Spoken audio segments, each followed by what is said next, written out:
Martinez. I'm going to discuss feminist nomadism through philosopher Rosie Braidotti's chapter by way of nomadism in nomadic subjects, embodiment, and sexual difference in contemporary feminist theory. Now I'm going to go ahead and zoom out to display my mind map. The program that I'll be using is Miro.com, a collaborative whiteboard where users can mind map their thoughts and build off of each bubble. This is a great tool to note take, connect, and collaborate visually.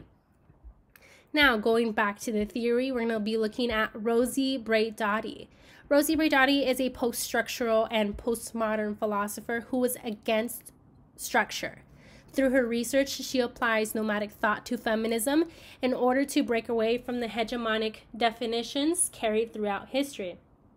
The following will go over Braidotti's version of feminism, nomadism, and where the two coincide. But what is feminism? Braidotti suggests that feminism can be interpreted in multiple ways, that there is no clear defining outline of a feminist. Braidotti defines feminist theory as, quote, the site of transformation from sedentary logocentric thinking to nomadic creative thought.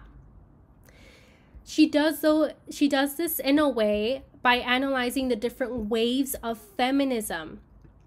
In the image provided, you can see a timeline of American feminism where they show periods in time in which different eras are labeled as different waves of feminism.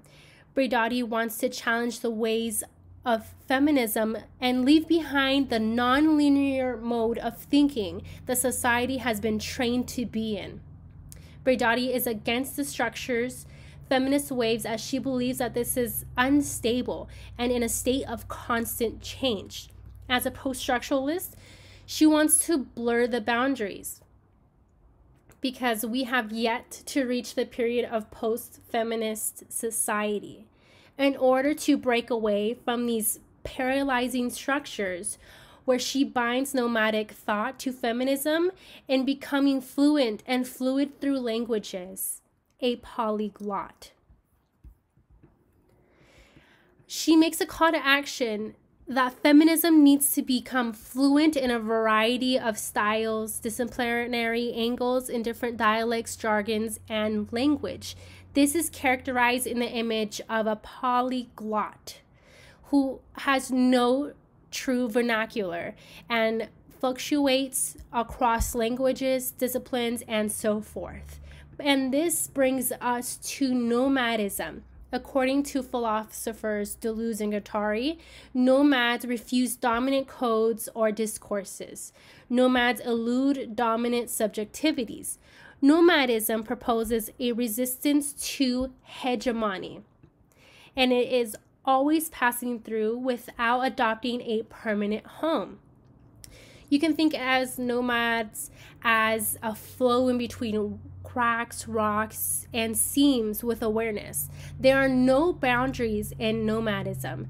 Nomads are nomadic subjects, are capable of free thinking from the holds of phallocentric dogmatism. These figurations open to subjectivity in which feminists are gravitating towards in order to become fluid representations of feminism. Nomads connect, relate, but do not identify. Braidotti uses her life experience of constant moving through European countries to show how she did not necessarily belong anywhere, but was always passing through. This is displayed in the provided image with a travel agency asking where the nomad is going, and the nomad responds, "Oh, anywhere. I mean nomad." Braidotti applies feminism to nomadism by stating that this is an invitation to disidentify ourselves from the sedentary phallocentric monolithic of philosophical thinking. A nomad escapes sedentary uniform thought. Feminist nomadism reflects existential situation as a multicultural individual, a migrant who turned nomad. Feminist nomads are fluid, and they are not defined by their borders. Braidotti encourages others to rethink and escape sedentary thinking of feminism.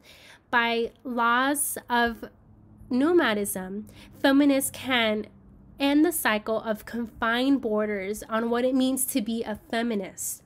Rather than being a ton of lakes with different pools of water, Braidotti wants feminism to become a nomadic ocean. Thank you for viewing my video. I hope this provided a good explanation of Braidotti's feminism and nomadism.